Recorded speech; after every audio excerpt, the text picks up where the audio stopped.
we are about to head out on the Hump Ridge Track for 3 days. This starts in Tuatapere, and our first day is making our way to Okaka Lodge. This is about a 20-kilometre hike in, and it will take about 9 hours according to the sign, so we will see how we go.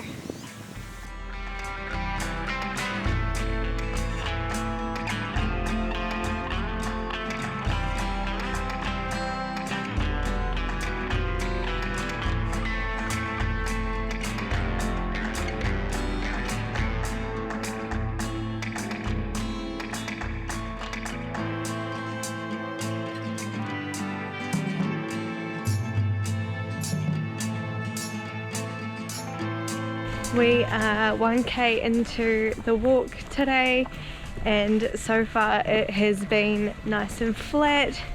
We're in the bush, we can hear lots of native birds, and we can hear the ocean on our left hand side as well. It's just a really nice atmosphere in here, and it's a nice chill way to start the day.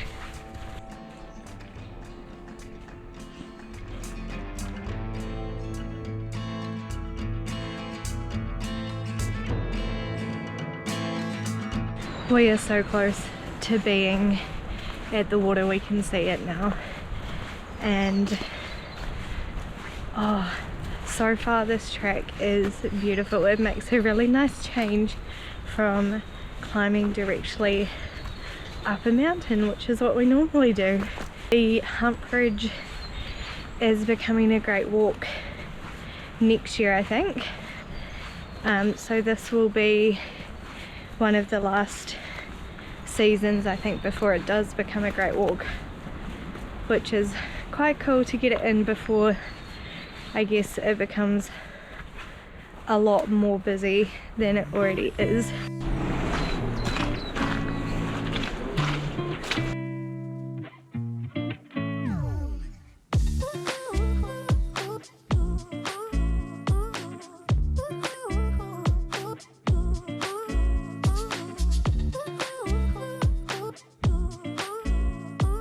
We're at the 3k mark, and we've come to my favorite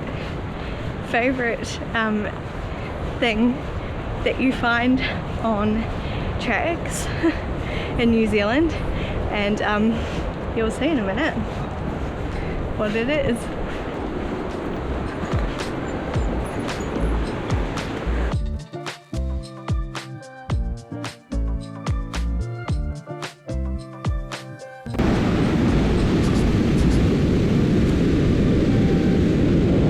We just stopped to have some snacks on the beach and take a wee break and take in the scenery.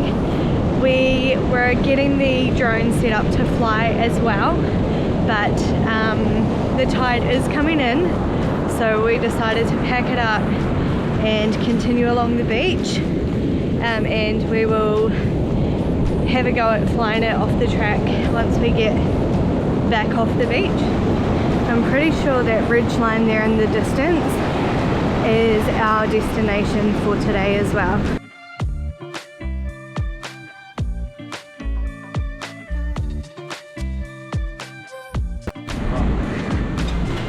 This is the smallest swing bridge I've ever seen in my life. It's very cute and little, and Nico's on the other end of it, making it bounce up and down, which is wonderful.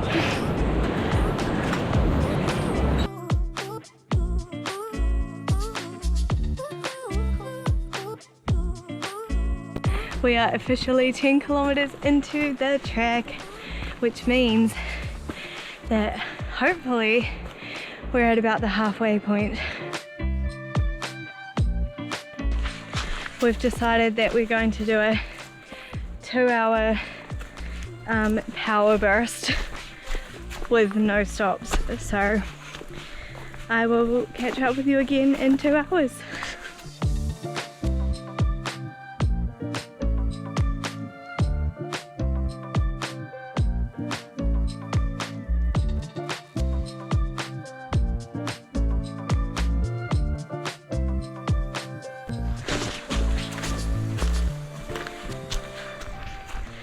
He's running.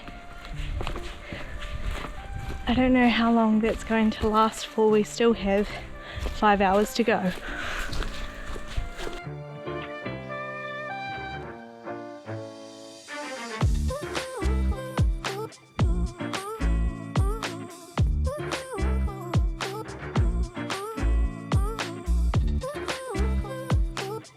We've completed our 2-hour blitz and arrived at the water shelter. We have 6 kilometers to go, and apparently it is all uphill from here. There are also apparently 1 kilometer markers all the way up, and they suggest that you stop for 5 to 10 minutes at each marker, so we will see how we go.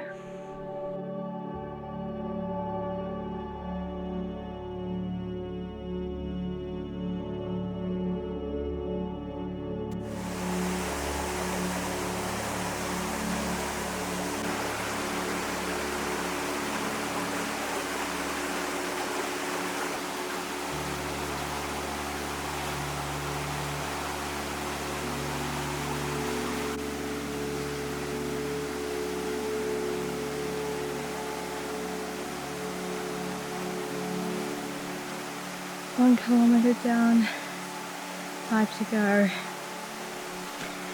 I'm so hot and sweating right now, and I keep tripping over tree roots because I'm tired. I'm just gonna check in at every K, and hopefully before we know it we will be at the lodge.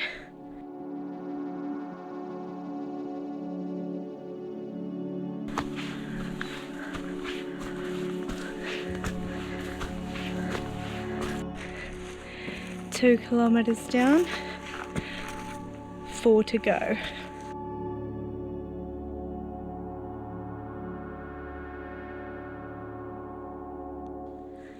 Three kilometers down, 3 to go.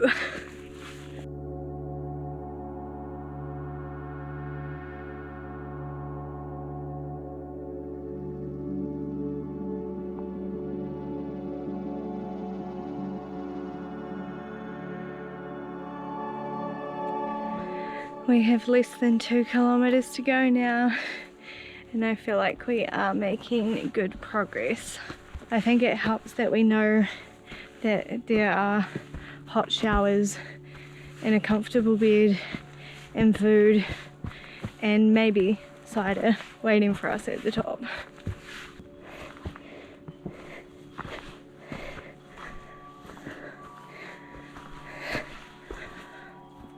This is beautiful. Wow.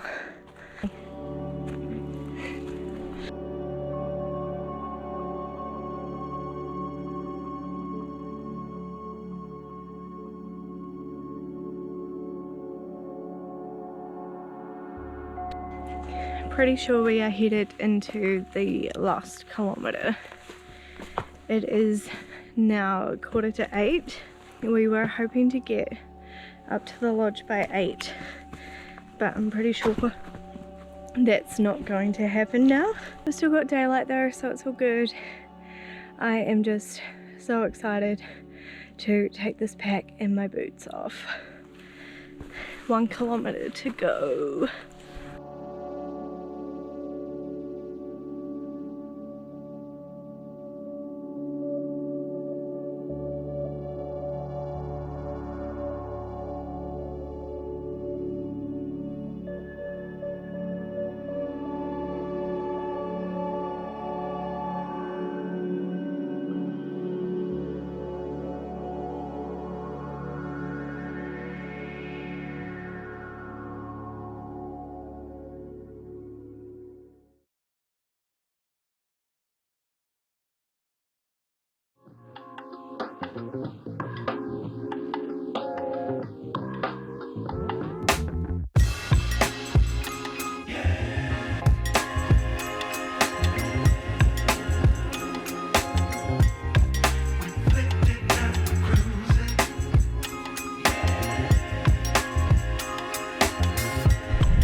On day 2 of the Hump Ridge Track.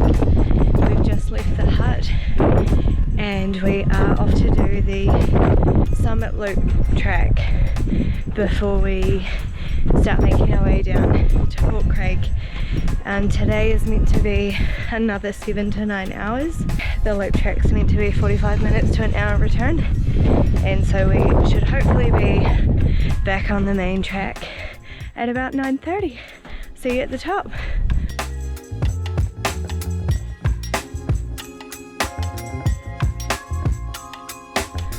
Oh my god, this is insane.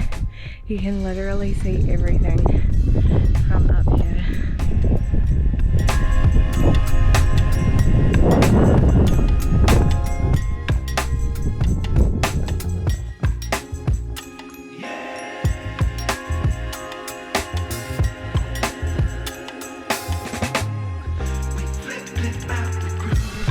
So this morning the first part of the track was just going back down the way we went last night. We've just got to the sign where it says that it is 8 hours to Port Craig, which is our next hut. We're making good progress so far.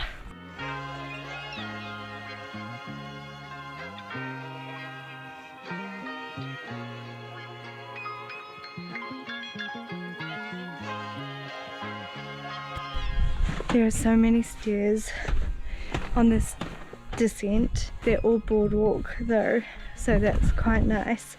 But personally, I always find going downhill is more challenging on my knees.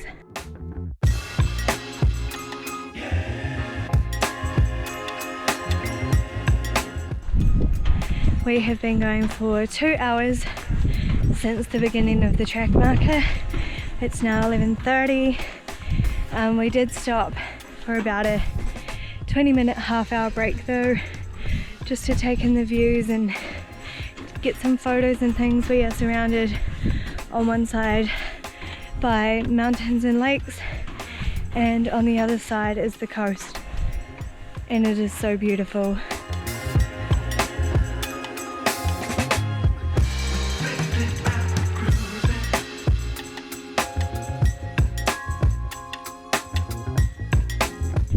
We made it to Luncheon Rock at about 12:15, and just look at these incredible views.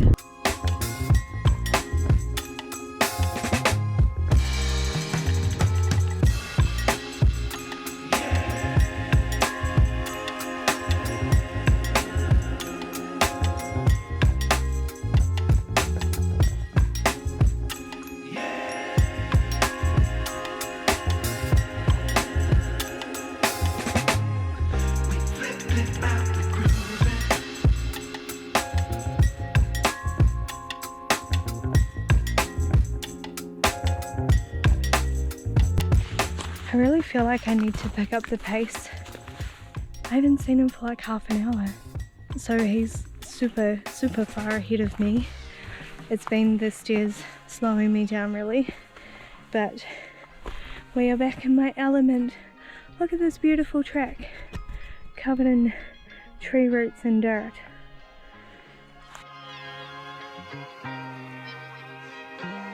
I found him, by the way. He had been sitting down waiting for me for 25 minutes, which I do feel a little bit guilty about, but gotta protect the old knees.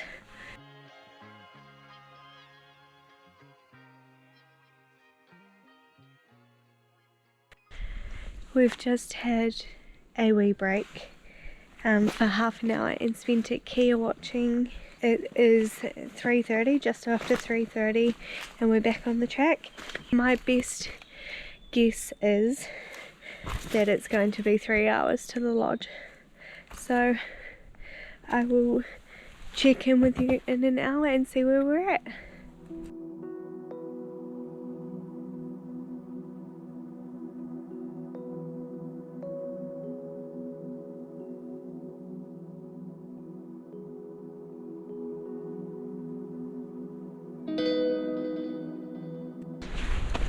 You can see that there are old sleepers on the ground here, so at some point there was possibly a train that ran through. It's really cool to think that you're walking through a part of New Zealand's history too.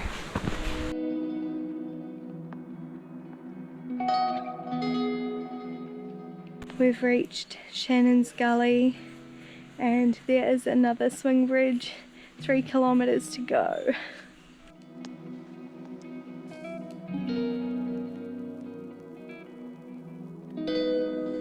We made it to the lodge. This is our home for the night.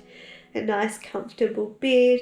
We've just had some food. I'm just about to go have a shower as well, and then we might head down to the beach for a little while and then sleep because we have another 20k day ahead of us tomorrow.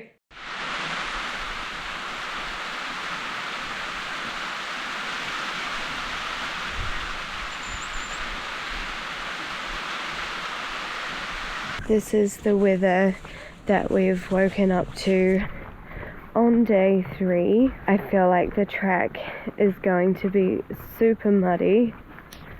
It is supposed to be clearing at about 10 a.m. though. I thought that I would just take you down to this wee spot so you can see what our view is.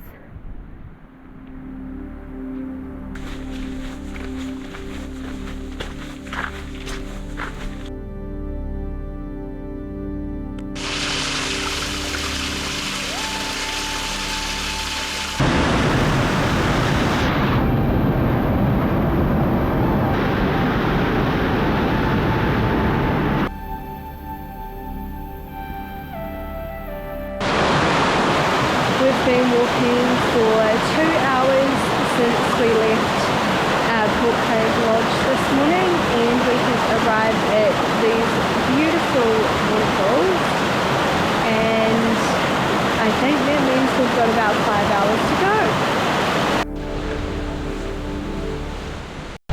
We've just reached Breakneck Creek and it is still raining. I have to say today so far has been pretty grueling, to be honest. I think it's just a combination of accumulation of soreness from the last 2 days, and it has been challenging. I've only slipped over once and am currently covered in mud, but that's all good. Now let me show you the beautiful view, because we've finally made it back to the ocean.